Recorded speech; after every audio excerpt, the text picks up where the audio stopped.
Ada nilai-nilai kebajikan. Nilai-nilai kebajikan ini apa? Nilai-nilai yang diyakini oleh seluruh warga masyarakat dunia, tidak mengenal agama, suku, ras, jabatan tertentu. Nilai-nilai kebajikan dari profil pelajar Pancasila: beriman, bertakwa kepada Tuhan Yang Maha Esa, berakhlak mulia, mandiri, bernalar kritis, berkebinekaan global, bergotong royong, dan kreatif. Nilai kebajikan dari profil pelajar Pancasila. Berikutnya ada Ibu Primary Years dari program berikutnya. Nilai kebajikan: toleransi, rasa hormat, integritas, mandiri, menghargai, antusias, empati, keingin-tahuan, kreativitas, kerjasama, percaya diri, dan komitmen. Di seluruh dunia seperti itu Bapak Ibu. 9 pilar karakter Indonesian Heritage: cinta Tuhan dan segenap ciptaannya, kemandirian, kejujuran, hormat dan santun, dermawan, percaya diri, kepemimpinan, keadilan, baik, rendah hati, toleransi, kedamaian, dan kesatuan. Next. Ini dari keterampilan hidup, lifelong. The 7 Essential Virtues, Building Moral Intelligence, Pak Sis. Sebelahnya. Di situ apa? Ada empati, suara hati, kontrol diri, respect atau rasa hormat, kebaikan, toleransi, dan keadilan. Satunya lagi. Nah, itu nilai-nilai kebajikan yang lain.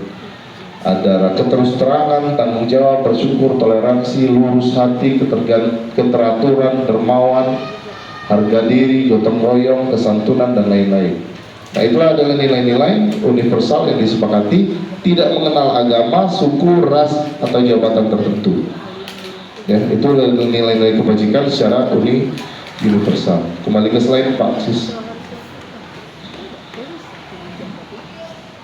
Oke, next.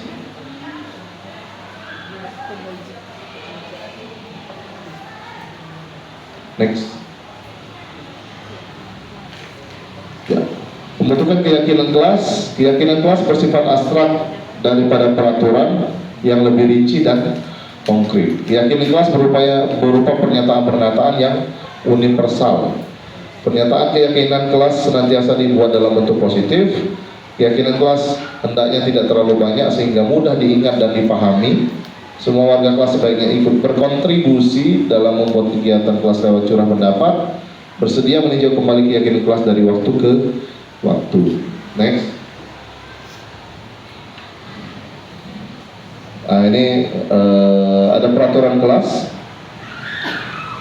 Selalu kembalikan buku ke tempatnya. Keyakinan kelas atau nilai kebajikan yang dituju adalah tanggung jawab. Apabila sudah membaca buku, dikembalikan ke tempatnya. Nilai kebajikannya adalah tanggung jawab. Dilarang mengganggu orang lain. Nilai kebajikannya apa? Menghormati orang lain dan menghormati diri sendiri. Hadir sekolah sebelum pelajaran dimulai, menghormati orang lain, komitmen pada tujuan. Dilarang melakukan kekerasan. Keyakinan kelas atau nilai kebajikan yang dituju adalah keselamatan dan menghormati orang lain. Kemudian dilarang menggunakan narkoba, kesehatan, bergantian atau menunggu giliran, menghormati orang lain, kesabaran, menggunakan masker. Nilai kebajikan yang dituju adalah untuk kesehatan dan keselamatan. Jangan berlari di kelas atau di koridor, untuk keselamatan dan keamanan. Jadi ada peraturan, ada keyakinan atau nilai kebajikan yang akan dituju. Ini bentuk-bentuk yang Bapak Ibu bisa terapkan nantinya di peraturan kelas. Jadi setiap siswa diberikan sticky note seperti ini dan menuliskan kira-kira peraturan apa yang akan dibuatkan oleh siswa tersebut pada saat pelajaran berlangsung, atau misalnya Bapak Ibu wali kelas bisa membuat peraturan kelas tersebut dan nantinya akan berubah menjadi nilai kebajikan seperti itu. Jadi buat peraturan dulu, baru nanti akan muncul keyakinan atau nilai kebajikan. Di sini dihukum oleh penghargaan. Nah, ini materi berikutnya adalah dihukum oleh penghargaan. Dihukum oleh penghargaan akan berakibat pengaruh jangka pendek dan jangka panjang. Kemudian penghargaan itu sebenarnya menghukum. Kemudian penghargaan mengurangi ketepatan. Penghargaan akan berakibat kurang efektif. Penghargaan merusak hubungan. Bisa dimotivasi Pak Sis 4.2.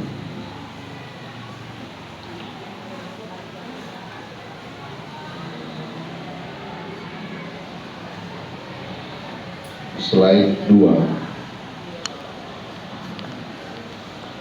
Turunkan. Diane Gossen dalam bukunya menyatakan ada 3 motivasi perilaku manusia. Yang pertama, untuk menghindari ketidaknyamanan atau hukuman. Kemudian untuk mendapatkan imbalan atau penghargaan dari orang lain. Kemudian yang ketiga, untuk menjadi orang yang mereka inginkan dan menghargai diri sendiri dengan nilai-nilai yang mereka percaya. 3 motivasi perilaku manusia ini diharapkan, poin keberapa Bapak Ibu yang kita harapkan? Poin yang ke-3, untuk menjadi orang yang mereka inginkan dan menghargai diri sendiri dengan nilai yang mereka percaya. Bukan untuk mendapatkan imbalan atau penghargaan, bukan juga untuk menghindari ketidaknyamanan, karena ini bersifat dari luar atau ekstrinsik. Silakan berikutnya Pak Sis 10.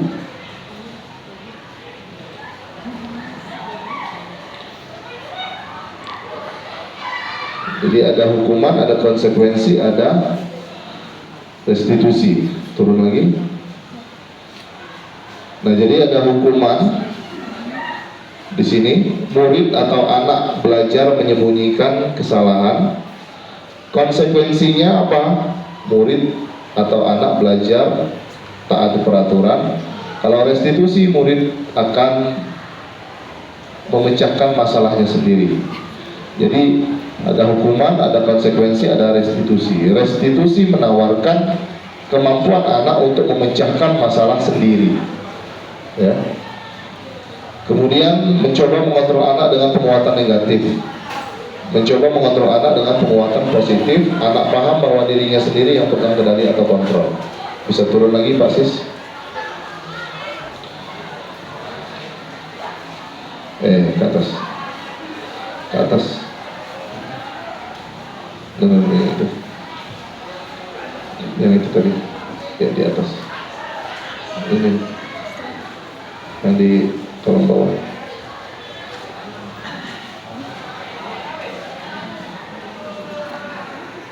Oke.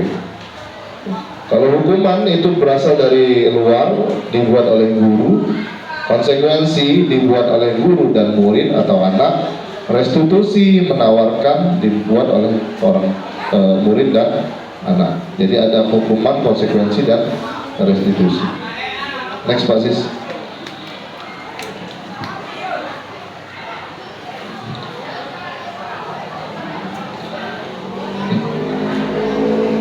.3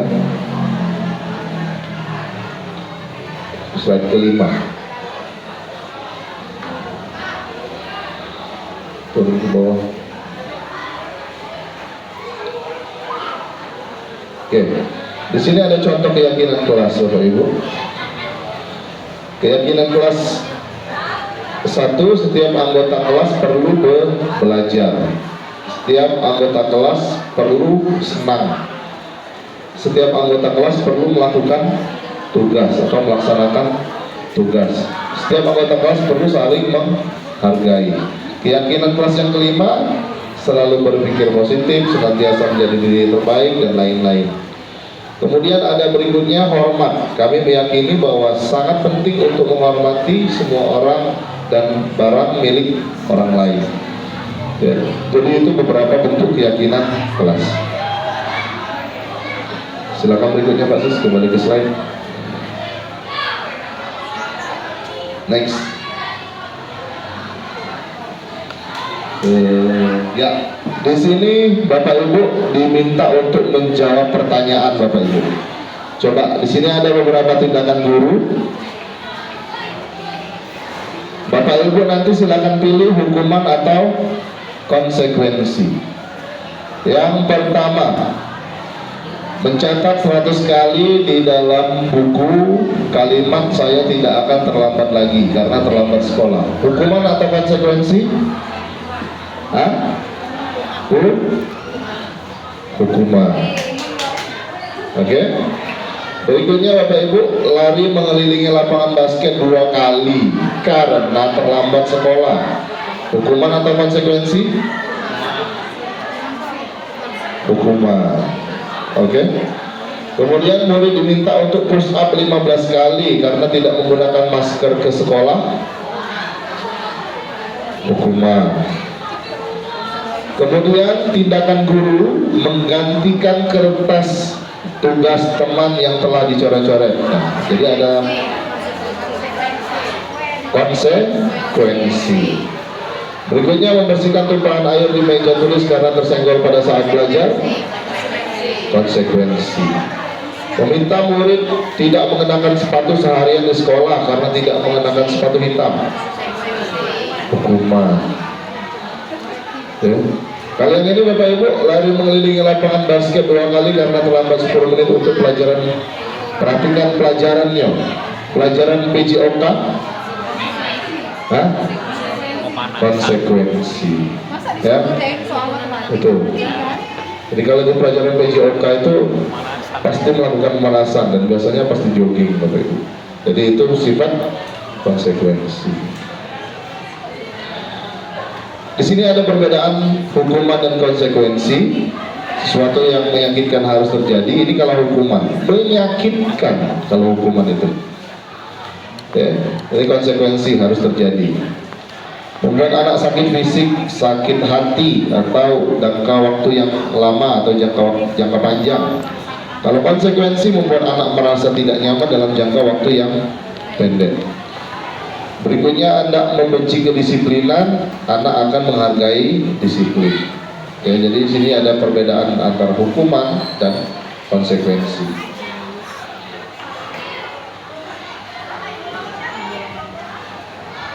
Di sini ada kebutuhan dasar manusia. Yang pertama adalah survival atau bertahan hidup. Kemudian ada cinta kasih atau rasa diterima oleh orang lain. Kemudian penguasaan. Kemudian dasar kebutuhan berikutnya adalah kesenangan. Kemudian kebutuhan dasar manusia berikutnya adalah kebebasan. Di sini ada soal Bapak Ibu. Ibu Ani, guru kelas 5 SD Pelita Hati, sedang bingung menghadapi ulas salah satu murid di kelasnya, Agus. Beberapa anak telah datang dan mengeluhkan Agus yang sering meminta bekal makan siang mereka dengan paksa. Jika Anda menghadapi situasi seperti ini, Ibu Ani, apa yang akan Anda lakukan? Menurut Anda, kira-kira apa alasan Agus melakukan hal itu? Next. Apa alasan Agus melakukan hal itu? Ada yang bisa jawab Bapak Ibu? Nah, kalau bisa dilihat dari 5 kebutuhan dasar manusia ini, kita bisa lihat alasan dari si Agus. Dalam konteks penerapan disiplin positif, Ibu Ani sebaiknya mencari tahu alasan Agus melakukan tindakan tersebut agar mengetahui kebutuhan mana yang sedang berusaha dipenuhi Agus. Apabila jawaban Agus karena ia lapar dan orang tuanya tidak membawakan bekal makan siang, maka kebutuhannya adalah bertahan hidup. Kebutuhannya bertahan hidup. Apabila jawaban Agus karena ia senang temannya jadi memperhatikan dia, maka kebutuhannya adalah cinta dan kasih sayang. Kebutuhan untuk diterima. Atau kalau istilah kerennya itu apa? Caper, cari perhatian. Nah itu. Ya. Apabila jawaban Agus adalah merasa hebat karena temannya jadi takut dan menuruti keinginannya, kebutuhannya adalah penguasaan. Ya, jadi kebutuhan berikutnya adalah merasa bahwasanya berkuasa di kelas itu. Nah, ini kebutuhan dasar manusia. Jadi kalau seperti itu maka motifnya adalah penguasaan. Kalau tidak diberikan bekal maka bertahan hidup. Kalau caper, cari perhatian, maka dia motifnya adalah cinta kasih atau rasa ingin diterima. Apabila jawaban Agus karena dia merasa bosan dengan bekal yang dibawakan ibunya karena selalu membawakan bekal yang sama, maka kebutuhannya adalah kebebasan. Ya. Kemudian apabila jawaban Agus adalah karena iseng dan dia menikmati ekspresi wajah temannya yang kesal karena diambil makanannya, maka motifnya adalah atau kebutuhannya adalah kesenangan. Ya. Jadi setiap perilaku siswa itu berkaitan dengan 5 kebutuhan dasar manusia ini. Ada keinginan untuk bertahan hidup, keinginan untuk cinta kasih atau rasa ingin diterima, keinginan untuk rasa berkuasa, keinginan untuk merasa senang, kemudian keinginan untuk merasa bebas.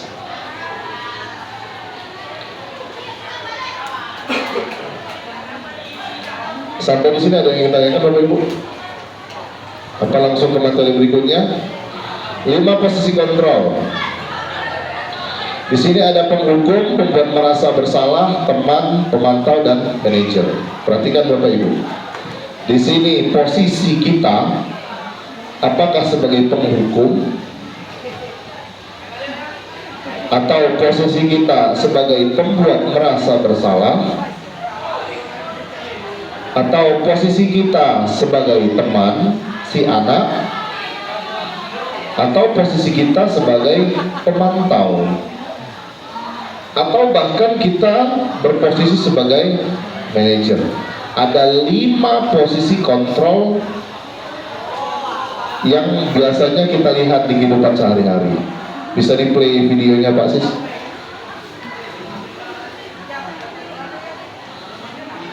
Ya, di situ 5 posisi kontrol.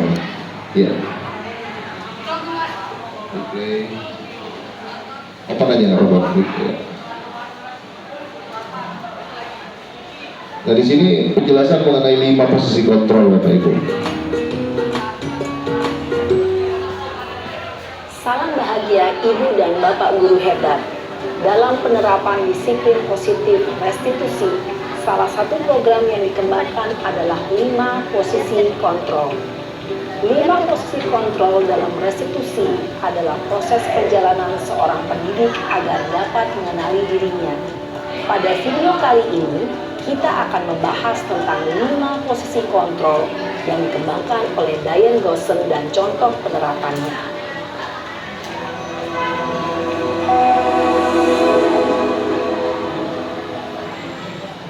5 posisi kontrol itu adalah 1. Posisi penghukum, 2. Posisi pembuat merasa bersalah, 3.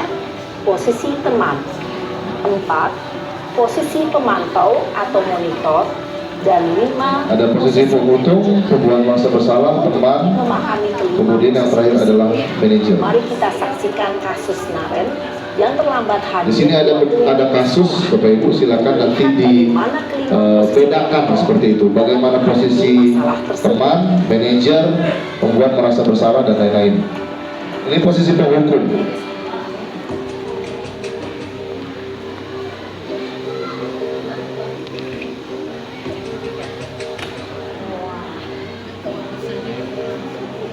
Naren, sini kamu. Selamat pagi, Bu. Selalu terlambat. Kamu deh, pasti terlambat. Maaf, Bu. Saya... Apa? Apa coba? Alasan kamu apa lagi? Kapan sih kamu tidak terlambat? Malas sekali ya kamu jadi anak. Saya... Dasar pemalas. Gak kapok-kapok sih kamu.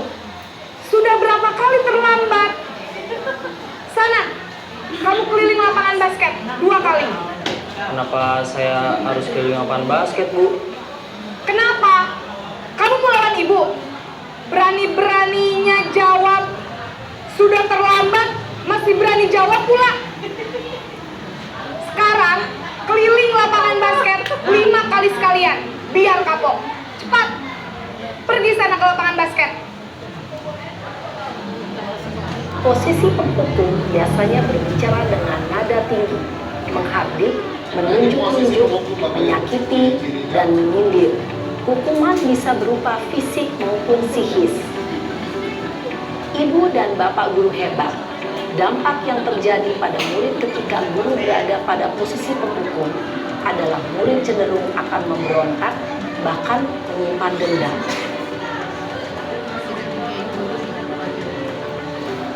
Posisi kedua, posisi membuat merasa bersalah. Kalau tadi posisi penghukum, memberikan hukuman, ini membuat merasa bersalah.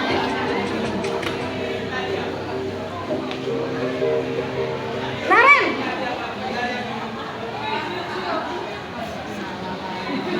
Selamat pagi, Bu. Naren. Kamu kenapa terlambat lagi, nak? Ya Tuhan, Naren. Kamu senang ya bikin ibu susah ya? Kalau kamu terlambat lagi, nanti ibu yang ditegur bapak kepala sekolah, nak. Disangka ibu tidak bisa membina kamu. Duh, gimana ini? Maaf, Bu. Duh, Gusti Naren. Kamu suka ya kalau ibu ditegur bapak kepala sekolah? Terus, sekarang ibu Membuat harus merasa apa bersalah. ya, ibu Jadi absen? membuat ibu itu Ini kamu merasa sudah sering bersalah seperti itu. terlambat loh. Kalau tadi Ibu penghukum, harus apa si coba? guru itu menghukum. Maaf, Bu. Kalau ini memposisikan Maaf sekali. guru itu Ya merasa sudah, bersalah. lain kali jangan bikin ibu susah lagi ya, nak ya. Membuat si anak merasa Tidak akan kuat bersalah. lagi kalau kamu begini terus. Bisa jantungan kalau ibu tegur bapak Ini kepala posisi sekolah. yang kedua. Sana cepat. Posisi yang kedua ada 5 posisi. Maaf sekali. Posisi pembuat rasa bersalah berbicara dengan nada tenang, cenderung lembut. Namun kata-kata yang diutarakan membuat murid merasa menjadi orang yang gagal, memandang buruk dirinya sendiri. Jadi identitas gagal itu menyalahkan murid. Jadi murid merasa gagal seperti itu murid. Ketika guru mengambil posisi pembuat rasa bersalah, murid akan menganggap dirinya yang bersalah dan ia akan menyimpan emosi negatif tersebut di dalam dirinya. Posisi ketiga adalah posisi teman, CS. Nah, itu. Bisa dilihat Bapak Ibu.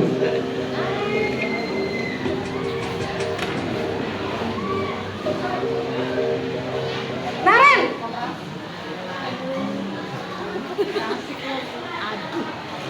Selamat pagi, Bu. Wah, sudah jam berapa ini, nak? Terlambat lagi ya, sayang. Iya, Bu. Habis ibu saya lupa bangunkan saya, Bu. Kamu malah menyalahkan ibu kamu. Kamu bukannya anak yang larinya paling kencang. Kok terlambat sih? Iya, Bu. Saya memang terlambat bangun tadi. Jadi, biarpun saya lari kencang, tetap gak kekejar, Bu. Ya sudah sana. Nanti lain kali larinya lebih kenceng lagi ya. Biar gak terlambat lagi. Bikin seneng ibu. Demi ibu. Bisa kan? Bisa lah, Bu. Ya sudah sana masuk kelas. Ibu beresin urusan absen kamu. Kamu ini ada-ada saja. Jadi ada bahasa seperti itu, Dalam bikin seneng posisi ibu teman, demi ibu. murid Nah, seperti itu berbicara ya. dengan Itu kalau nada posisi suara teman. ramah, akrab, cenderung bersenda gurau untuk menjaga suasana tetap santai. Murid akan merasa senang, aman, dan akrab dengan guru. Identitas yang tercipta adalah Identitas yang tercipta sukses adalah atau identitas berhasil. sukses atau berhasil. Kalau tadi identitas gagal. Karena ini masih dorongan Tapi ada dampaknya Bapak Ibu. maka ada faktor ketergantungan dari murid kepada orang tertentu. Di sini guru absennya, sehingga di lain waktu murid bisa berperilaku baik, namun hanya kepada orang-orang tertentu saja. Jadi membuat siswa tidak mandiri, ketergantungan dengan si guru itu saja. Itu salah satunya.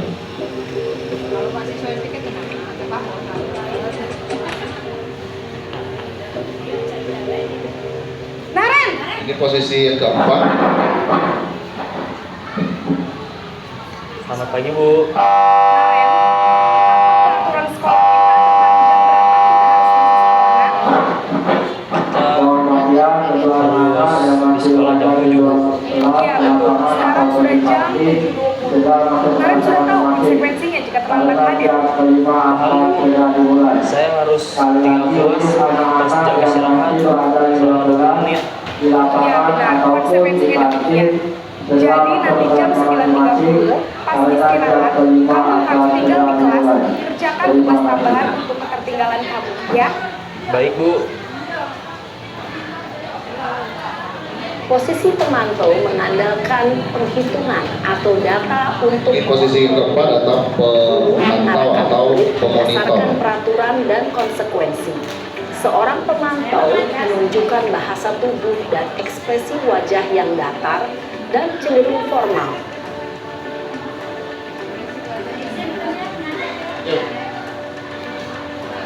Ini posisi yang terakhir adalah posisi manajer.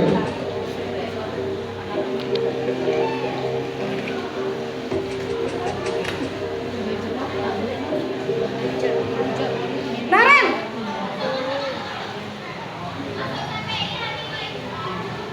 Selamat pagi, Bu. Selamat pagi, Naren. Maaf, Bu. Saya terlambat. Iya, sekolah masuknya jam 7, sekarang sudah jam 7.20. Jadi sekarang bagaimana ini, Naren? Maaf, Bu. Saya lupa setel alarm saya semalam. Baiklah, menurut kamu, keyakinan sekolah yang mana yang perlu kamu tingkatkan? Menghargai diri sendiri dan orang lain mungkin ya, Bu. Setuju. Jadi, apakah Naren meyakini prinsip saling menghormati tersebut? Iya, Bu. Saya meyakininya. Apakah Naren bersedia memperbaiki masalah keterlambatan ini? Bersedia, Bu. Bagaimana kamu akan perbaiki masalah keterlambatan ini? Saya akan coba untuk tidak lupa menyetel alarm saya, Bu. Baik, kalau Naren lupa menyetel alarm di rumah, ada orang yang kira-kira bisa bantu mengingatkan tidak? Ada, Bu. Kakak saya, Kak Emma. Ada lagi selain Kak Emma? Selain Kak Emma, ada ibu saya. Baik, jadi yang mengingatkan Naren adalah Kak Emma dan ibu kamu ya? Kira-kira akan mulai setel alarm kapan nih, Naren? Setelah pulang sekolah, akan segera saya lakukan. Baik, jadi Naren akan setel alarm untuk bangun besok pagi dan akan diingatkan oleh kakak dan ibunda Naren ya. Ada lagi yang mungkin perlu dilakukan, Naren, agar tidak terlambat bangun lagi. Tidak ada, Bu. Baik, Naren, terima kasih untuk kerjasama kamu. Sekarang kamu perlu kembali ke kelas untuk belajar. Baik, Bu. Terima kasih. Posisi manajer adalah posisi kontrol yang disarankan untuk membimbing murid memiliki sikap disiplin yang positif, yaitu murid yang mandiri, bertanggung jawab, dan dapat memecahkan masalah. Tujuan dari posisi ini adalah agar murid dapat berefleksi atas tindakannya. Guru akan dengan tulus memberikan pertanyaan-pertanyaan bermakna, sehingga membuat murid dapat belajar dari kesalahannya. Jadi untuk posisi dan mencari manajer sebuah solusi untuk mempercayakan menyelesaikannya. siswa untuk dapat memecahkan masalahnya Ibu sendiri dan Bapak mencari hebat, jalan setelah keluar mengamati seperti itu, adegan dari lima permasalahan posisi yang kontrol tadi, dia lakukan. Kira-kira posisi mana yang paling ideal? Posisi mana yang dapat menunjang motivasi intrinsik murid? Ya, tentu posisi manajer. Posisi ini memang posisi ideal yang ingin dituju setiap pendidik. Pada posisi inilah, guru dapat menerapkan disiplin positif yang berpihak pada murid, yang memerdekakan murid. Perjalanan seorang pendidik tentunya tidak mudah untuk sampai pada posisi seorang manajer. Namun, tujuan kita pasti, yaitu menciptakan murid-murid yang mandiri, merdeka, dan bertanggung jawab. Semoga penggambaran 5 posisi kontrol yang telah diperlihatkan ini dapat menjadi ajang refleksi bagi kita semua, agar dapat terus mengasah dan menerapkan disiplin positif yang memerdekakan murid. Mari terus berlatih dan bersemangat. Selamat menerapkan. Salam dan bahagia Ibu dan Bapak Guru hebat. Nah, itu 5 posisi kontrol Bapak Ibu yang sudah kita saksikan tadi. Itu posisi ideal yang disarankan untuk kita adalah posisi manajer, di mana posisi manajer menawarkan siswa untuk bisa mencari pemecahan masalahnya sendiri seperti itu. Ya. Next basis. Itu slide. Oke. Jadi di 5 posisi kontrol ini sudah kita perhatikan tadi. Untuk posisi penghukum sifatnya itu menghardik, menunjuk-nunjuk, menyakiti, menyindir dan lain-lain. Ya, kemudian kalau kamu tidak melakukannya awas ya, seperti itu. Ada ancaman dan lain-lain. Kemudian ini posisi pembuat merasa bersalah yang akan berakibat siswa juga merasa rendah diri. Kemudian ini merasa teman, posisi teman. Yang keempat ini posisi pemantau, ya, mengingatkan apa yang sudah, peraturan yang sudah ditetapkan. Kemudian mengingatkan konsekuensi daripada apa yang telah mereka lakukan, seperti itu. Nah, ini posisi manajer. Jadi menanyakan apa yang mereka yakini, apa yang bisa mereka kerjakan untuk memperbaiki masalah. Kemudian hasilnya akan menguatkan pribadi siswa tersebut. Kemudian siswa mencari bagaimana saya bisa memperbaiki keadaan. Jadi menawarkan kemampuan siswa untuk mencari jalan keluar, seperti itu. Next basis. Berikutnya yang terakhir untuk materi kita hari ini adalah restitusi. Restitusi adalah proses menciptakan kondisi bagi murid untuk memperbaiki kesalahan mereka, sehingga mereka bisa kembali pada kelompok mereka dengan karakter yang lebih kuat. Di sini ada ciri-ciri restitusi, bukan untuk menebus kesalahan, tapi belajar dari kesalahan. Kemudian memperbaiki hubungan, tawaran bukan paksaan, menuntun untuk melihat ke dalam diri atau berefleksi diri. Kemudian mencari kebutuhan dasar yang mendasari tindakan tersebut. Kemudian cara yang paling baik untuk memperbaiki diri, fokus pada karakter bukan tindakan, fokus pada solusi. Kemudian restitusi mengembalikan murid yang berbuat salah pada kelompoknya. Di sini ada segitiga restitusi. Cara yang pertama dengan menstabilkan identitas. Kemudian yang kedua, validasi tindakan yang salah dengan menanyakan kamu punya alasan mengapa melakukan itu. Kemudian menanyakan keyakinan, nilai apa yang telah kita sepakati dan kamu ingin menjadi orang seperti apa. Jadi menstabilkan identitas, validasi tindakan yang salah, dan menanyakan keyakinan. Menstabilkan identitas dengan seperti ini. Berbuat salah itu hal manusiawi, tidak ada manusia yang sempurna. Bapak Ibu juga pernah membuat salah. Kita pasti menyelesaikan permasalahan ini. Bapak Ibu tidak tertarik untuk mencari tahu siapa yang benar, siapa yang salah, dan lain-lain. Ini menstabilkan identitas. Yang kedua adalah validasi kebutuhan. Dari segitiga restitusi tadi menstabilkan identitas, ini yang kedua, validasi kebutuhan, membantu murid mengenali basic atau kebutuhan dasar yang ingin dipenuhinya. Kamu bisa saja melakukan hal yang lebih buruk, tapi kamu tidak melakukannya, kan? Kamu pasti punya alasan mengapa melakukannya. Apa yang penting bagi kamu? Kamu boleh tetap berusaha menjaga sikap itu, tetapi tambahkan sikap lain yang baru, dan lain-lain. Ini yang bisa dikatakan oleh guru. Yang ketiga adalah menanyakan keyakinan. Guru berkata apa nilai yang bisa kita percaya di kelas atau di sekolah kita. Nilai-nilai universal apa yang telah kita sepakati. Kelas yang ideal itu seperti apa. Kemudian kamu ingin jadi anak seperti apa. Nah itu, bisa di play videonya Pak Sis. Ada segitiga restitusi. Tahapan untuk menyelesaikan permasalahan siswa. Silakan Pak Sis.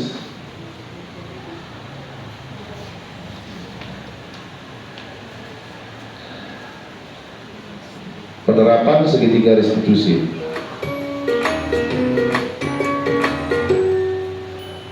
Salam dan bahagia Ibu dan Bapak guru hebat. Pada video kali ini kita akan membahas tentang salah satu program disiplin positif yang diterapkan di lingkungan sekolah yang dikenal dengan nama restitusi.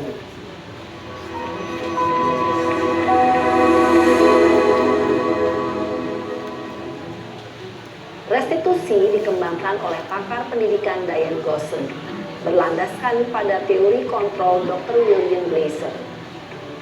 Segitiga restitusi adalah suatu proses dialog yang dijalankan oleh guru atau orang tua agar dapat menghasilkan murid yang mandiri dan bertanggung jawab. Pada saat guru di posisi manajer, aspek yang dikembangkan pada murid adalah motivasi intrinsik, sehingga penanaman nilai-nilai kebajikan dapat tumbuh dan berkembang menjadi suatu kebiasaan positif yang akhirnya membentuk karakter murid. Proses dialog ini terdiri dari 3 langkah yang digambarkan pada ketiga sisi pada segitiga restitusi. Sisi pertama adalah menstabilkan identitas. Sisi yang kedua adalah validasi tindakan yang salah. Percepat Pak Sis. Sisi yang ketiga adalah menanyakan keyakinan. Nah itu Ada siapa? Coba banget. di awal. Orang guru berada dalam posisi manajer. Oke, di sini ada kasus Bapak Ibu. Segitiga restitusi.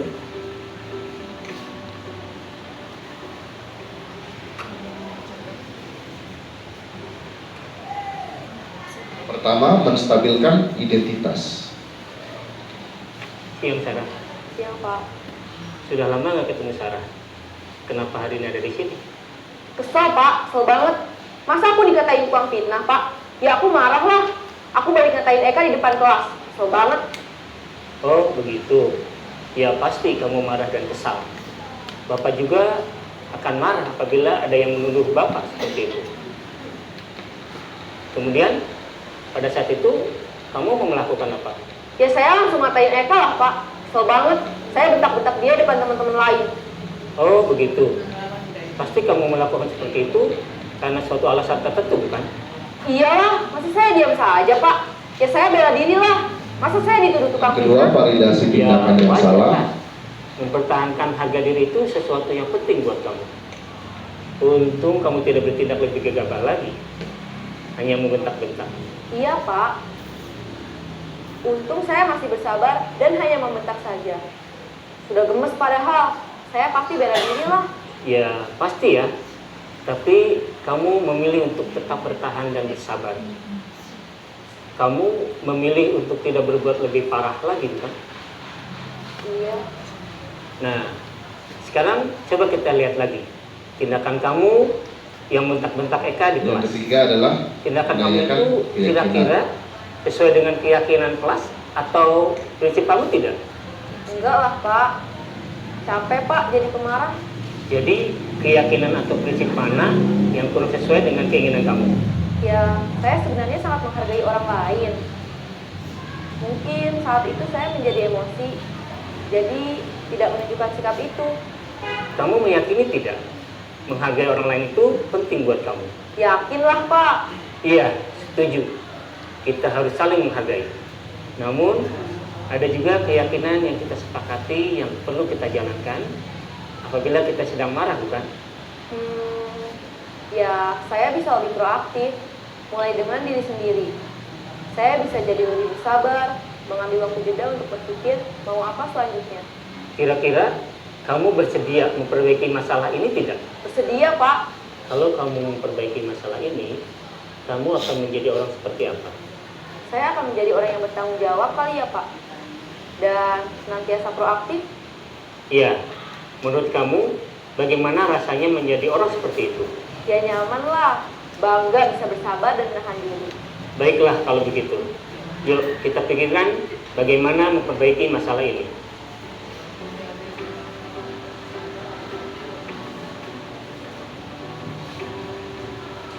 Ibu dan Bapak guru hebat, baru saja kita menyaksikan contoh bagaimana seorang guru berada dalam posisi manajer menggunakan penerapan segitiga restitusi. Mari kita bahas satu persatu. Pada sisi pertama, menstabilkan identitas berdasarkan pada prinsip bahwa membuat kesalahan adalah bagian dari proses pembelajaran. Sisi pertama dari segitiga ini berperan menggeser identitas murid dari identitas gagal ke identitas sukses. Murid yang sedang bertingkah laku yang tidak pantas atau menarik diri saat itu sedang mengalami identitas gagal. Bila kita mengkritiknya, maka posisinya tidak akan berubah. Kita bisa mengajukan pernyataan-pernyataan ini. 1. Membuat kesalahan sesuatu yang wajar. 2. Manusia tidak ada yang sempurna. 3. Kita bisa memperbaiki masalah ini. 4. Saya tidak menanyakan kesalahannya. Saya lebih fokus bagaimana memperbaiki masalah ini. 5. Apakah saat ini kamu tengah menjadi orang yang baik untuk dirimu sendiri? Pada sisi kedua, validasi tindakan yang salah berlandaskan pada prinsip bahwa Di sisi kedua, validasi tindakan yang salah suatu kebutuhan tertentu. Guru yang telah memahami teori kontrol akan bergeser dari pemikiran stimulus respon menjadi proaktif dan mencoba untuk mengenali tujuan dari perilaku murid, mengenali dan mengakui kebutuhan murid ini dapat memperbaiki hubungan dengan murid tersebut. Pernyataan atau pertanyaan bisa disampaikan dengan nada suara tidak menghakimi atau memojokkan, sehingga dapat mengembalikan murid pada posisi positif. 1. Kamu bisa saja bertindak lebih gegabah lagi dari ini. 2. Kamu bukan melakukannya tanpa suatu alasan tertentu. 3. Kamu melakukannya karena mempertahankan sesuatu yang penting bagimu.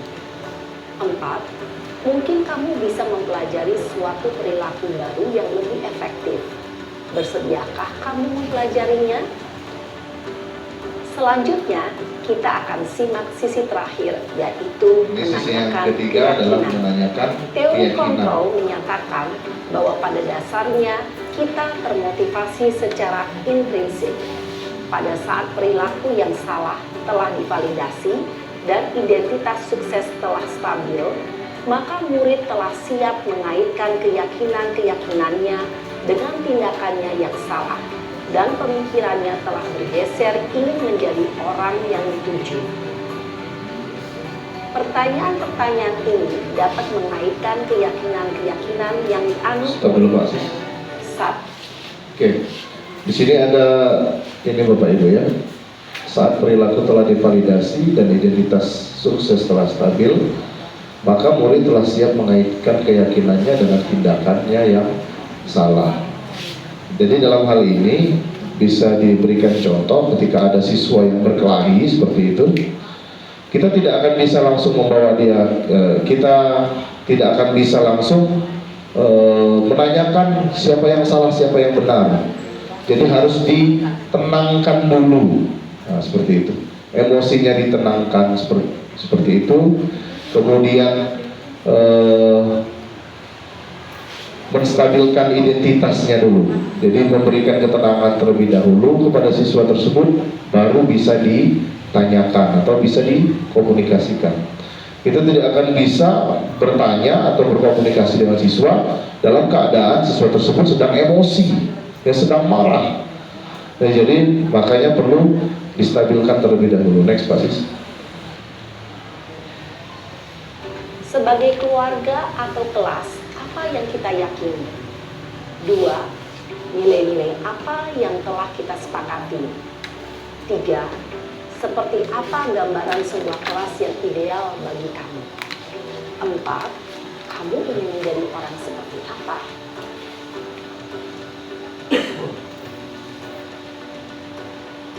Dalam menerapkan segitiga restitusi, perlu diperhatikan beberapa hal, yaitu 1. Perilaku yang salah perlu dikaitkan dengan nilai. Ini ada beberapa hal yang perlu diperhatikan dalam segitiga restitusi, Bapak Ibu. 2. Kesediaan orang yang melakukan kesalahan untuk memperbaiki masalah. 3. Pemecahan masalah sebisa mungkin relevan atau memiliki hubungan dengan masalah yang ada. 4. Usaha. Perlu adanya suatu usaha perbaikan dari pihak yang berbuat kesalahan. 5. Waktu. Perlu didedikasikan waktu dari pihak yang berbuat kesalahan. Tanyakan kapan akan mulai diberlakukan usaha untuk memperbaiki masalah. Oke. Jadi perilaku yang salah perlu dikaitkan dengan nilai-nilai atau keyakinan yang telah disepakati atau yang akan dituju. Yang kedua adalah kesediaan orang yang melakukan kesalahan untuk memperbaiki masalah tersebut. Yang ketiga, pemecahan masalah sebisa mungkin relevan atau ada hubungannya dengan masalah yang ada. Jadi ketika misalnya ada siswa seperti apa, dihukum langsung lari 2 atau 5 keliling, itu tidak relevan. Jadi pemecahan masalahnya harus relevan seperti itu, Bapak Ibu. Perlu adanya usaha dan perbaikan dari pihak yang berbuat kesalahan. Kemudian perlu dedikasi waktu dari pihak berbuat kesalahan. Tanyakan kapan mulai diberlakukan usaha untuk memperbaiki masalah.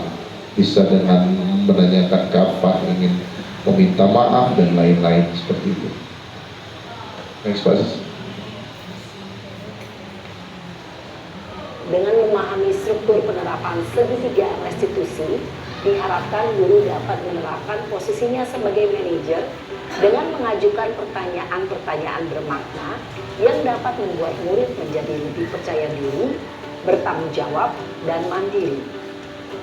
Nah, Ibu Bapak Guru perlu tidaknya mengikuti ketiga tahapan dalam segitiga restitusi bergantung pada ringan beratnya suatu permasalahan. Bergantung pada ringan beratnya suatu permasalahan, Bapak Ibu. Jadi tidak perlu dijalankan kalau permasalahan ringan, tidak perlu Bapak Ibu melakukan segitiga restitusi. Ya, jadi langsung saja ditanyakan dengan apa yang harus kita bisa sepakati. Jadi penerapan segitiga restitusi kuat secara pribadi harus disesuaikan dengan permasalahan yang dihadapi. Agar dapat menyelesaikan permasalahannya sendiri, semakin percaya diri, mandiri, dan merdeka. Salam dan bahagia, Ibu Bapak Guru hebat.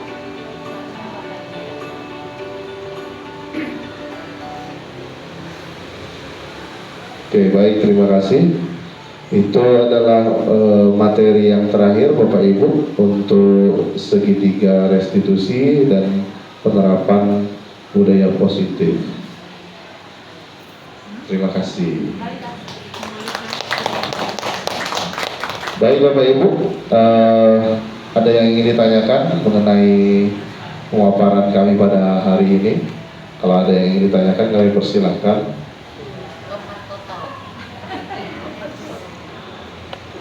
Mungkin rekan-rekan mahasiswa mungkin? Pak Alven. Ya, silakan Bu. Kalimatnya yang kan kalau tadi kan sebagai guru kan kalimatnya tuh kalau kita kan ngapo ada apa kan seperti itu kan. Tapi kalau dialek kalimat mereka kan membuat anak-anak tuh menjadi teduh kan. Jadi iya. Bahwa saya kali itu yang harus kita perbaiki dalam kalimat sebagai seorang guru. Oke. Baik. Nah, kan seperti itu kan makanya. Jadi ada 5 posisi tadi yang kita sudah belajar. Ada posisi pemberi hukuman, posisi pembuat merasa bersalah. Kalau kita tekan terus seperti itu, nanti siswa akan merasa bersalah seperti itu. Jadi mungkin bahasanya mungkin perlu diperbaiki, cara penyampaian perlu diperbaiki, kemudian bagaimana kita memposisikan diri, idealnya memposisikan diri sebagai posisi sebagai manajer seperti itu. Apakah kita akan berposisi sebagai manajer terus-menerus? Sesuai dengan kebutuhan, Bapak Ibu. Sesuai dengan kebutuhan, dan seperti yang segitiga restitusi ini sesuai dengan tingkat dari permasalahan itu. Tidak serta-merta setiap permasalahan harus menerapkan segitiga restitusi, tergantung dari tingkat masalah yang ada. Ada lagi, Bapak Ibu?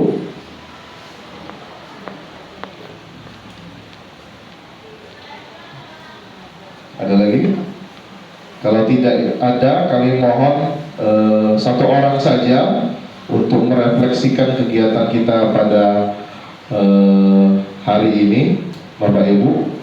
Kalau berkenan untuk refleksi kita, satu orang dari rekan-rekan mahasiswa mungkin refleksinya dari kegiatan pemaparan pada hari ini.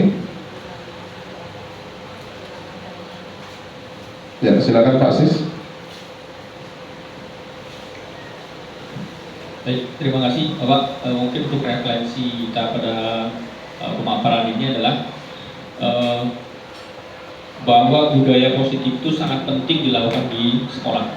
Tidak hanya sekedar menciptakan suasana, tapi juga bagaimana kita menangani permasalahan. Jadi budaya positif ini ternyata bukan hanya sekedar kita menciptakan sebuah kebiasaan murid, tapi juga ternyata sebuah kebiasaan dari guru itu sendiri. Nah, ternyata penting juga ketika kita ada permasalahan bahwa menyelesaikan permasalahan itu pun dengan cara yang baik. Jadi inilah pentingnya budaya positif, tidak hanya di kalangan murid, tapi juga di kalangan seluruh keluarga besar dari SMP 3 ini. Terima kasih. Terima kasih. Tepuk tangan dulu Bapak Ibu untuk Pak Sis. Ada lagi yang bisa berefleksi Bapak Ibu untuk kegiatan kita hari ini?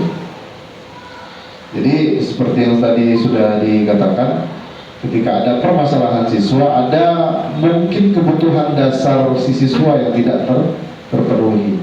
Mungkin dari kebutuhan cinta kasih kurang diterima seperti itu, atau motifnya penguasaan kebutuhannya, atau motifnya adalah kebutuhan untuk hidup, ada kebutuhan untuk kesenangan mungkin tidak terpenuhi, atau kebutuhan akan kebebasan yang tidak terpenuhi. Jadi kebutuhan dasar manusia, 5 kebutuhan dasar manusia inilah yang terkadang menjadi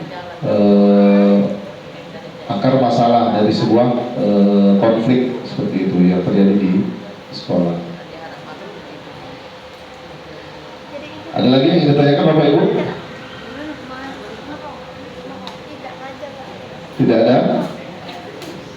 Kalau tidak ada, maka kami akhiri untuk kegiatan kita pada hari ini. Saya ucapkan terima kasih banyak kepada Bapak Ibu sekalian pada hari ini bisa hadir di kegiatan diseminasi, kegiatan pemahaman budaya positif. Kami akhiri, wabillahi taufiq wal hidayah. Wassalamualaikum warahmatullahi wabarakatuh.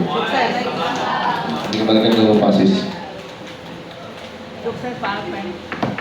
Baik, terima kasih Bapak Ibu Guru atas kehadirannya. Yang jelas untuk pagi hari ini kita sudah mendengarkan pemaparan dari Pak Alfred tentang budaya positif di sekolah. Mungkin sedikit merefleksikan tadi bahwa budaya sekolah itu tidak hanya mencakup tentang kebiasaan-kebiasaan kita dalam mengisi waktu di sekolah, tetapi juga ternyata adalah kebiasaan di mana kita menangani sebuah permasalahan, kita menciptakan sebuah situasi atau kenyamanan bagi peserta didik. Kenyamanan itu akan didapatkan dari bisa berasal dari kita sendiri sebenarnya, dari sisi guru itu sendiri. Bagaimana kita menciptakan suasana yang nyaman untuk anak, termasuk dari bagaimana kita menyelesaikan permasalahan-permasalahan anak. Jadi pentingnya budaya positif adalah itu tadi ya.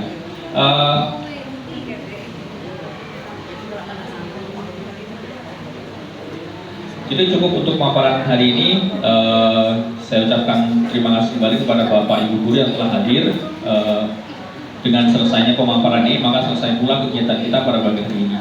Untuk penutup acara ini kita sama-sama mengucapkan alhamdulillahirabbil alamin.